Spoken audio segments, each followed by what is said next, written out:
while ago. Not mill arm. But it was a mill arm, just what it was. There's the mill arm.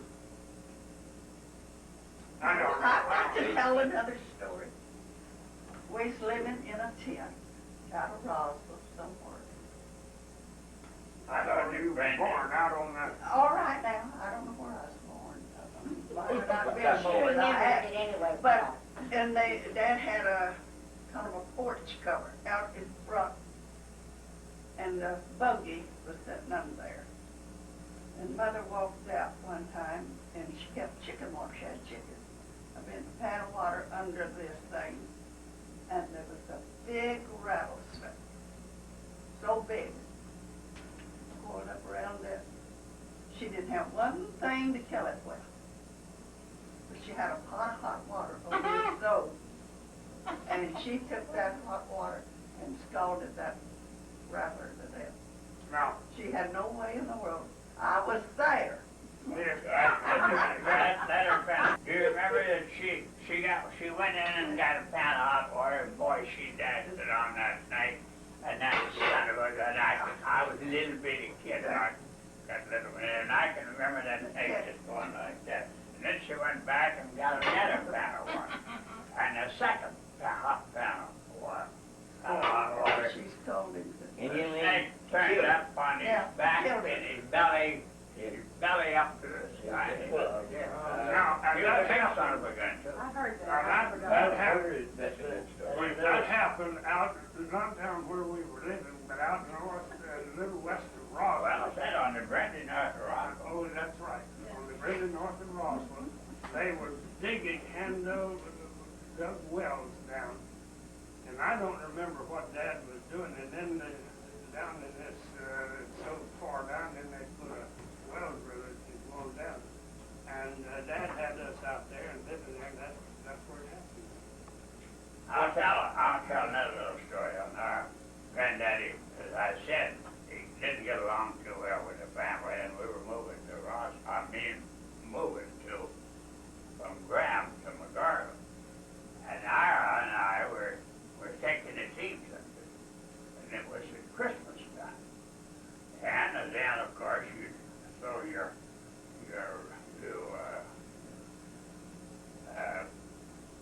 bedroll down on the ground and crawl into bed and sometime during the night the storm came up.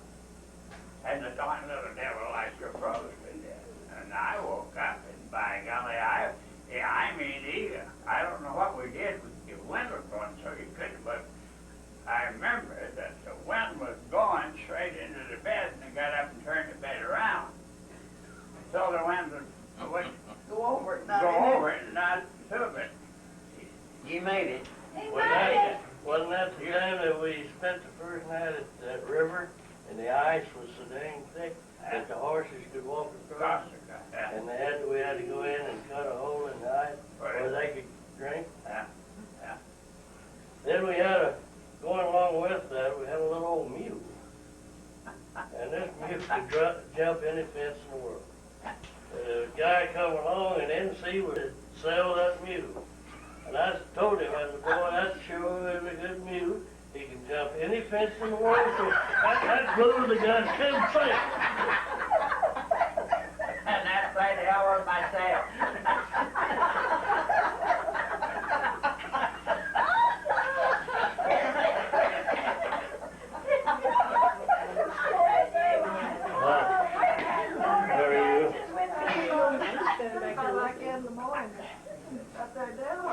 Bunch of silly people. Well, they ain't anything. You know, he's milking and then one silly standing in his hands in his pocket. He said, Yeah, me too. what's wrong with you, Granddaddy? You going haywire? I could go in there and lay down pretty fast.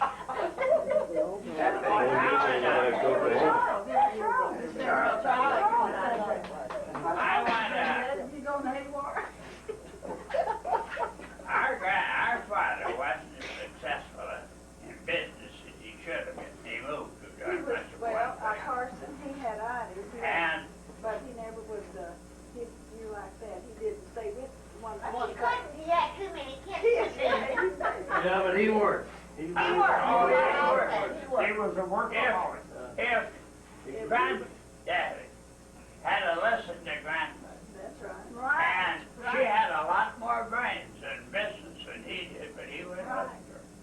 Or at least I never did think he He's would. pretty hard He headed. could have put them together.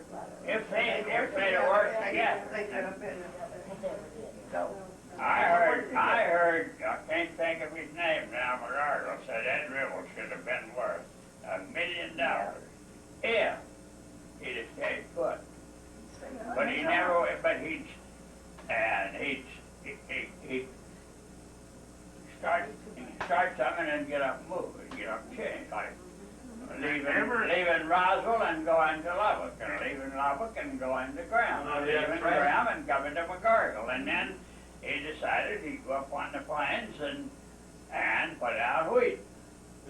And that's when you go run the thresh machine. Here. Well, we run the thrash machine in McGarden. Now, Yeah, we had two of them. Dad had hard luck. Now, down when Uncle Earl, and incidentally, your grandfather was his overseer of that project down on Pennyasco. And they were building a big dam there. Dad took enough money, he thought, to pay his men. But what they didn't do, they didn't know that it wouldn't hold water. And the water would come in, it'd go right in the ground. And he went flat broke there and had to sell his teams in order to pay his men. And then Dad was working in the oil fields. I can't remember this fellow's name. Dad was always trying to save to get ahead. And this fellow would pay him just enough for food, etc. And Dad was thinking, trusted him to the nth degree. And the old Dad, about $4,500. Well, $4,500 in those days would be, well, gee whiz, be $100,000 today. And this fellow gets up and vanishes, and Dad has nothing left. And then Dad moved to McGargle, and he was a workaholic. He's quite successful there on our farm. And then he rented some land about 17 miles up to maybe somewhere up there. That's where you would learn to drive the car, and you drove it home, and every mesquite tree on the side had the bark knocked off of it. You couldn't keep it in the road. Do you remember that? But anyway, we run past Thrasher. And then Wait a minute, we run past Thrasher. Well, he planted wheat. and Dad had thrashing machines. Did you ever say it? He didn't have thrashing.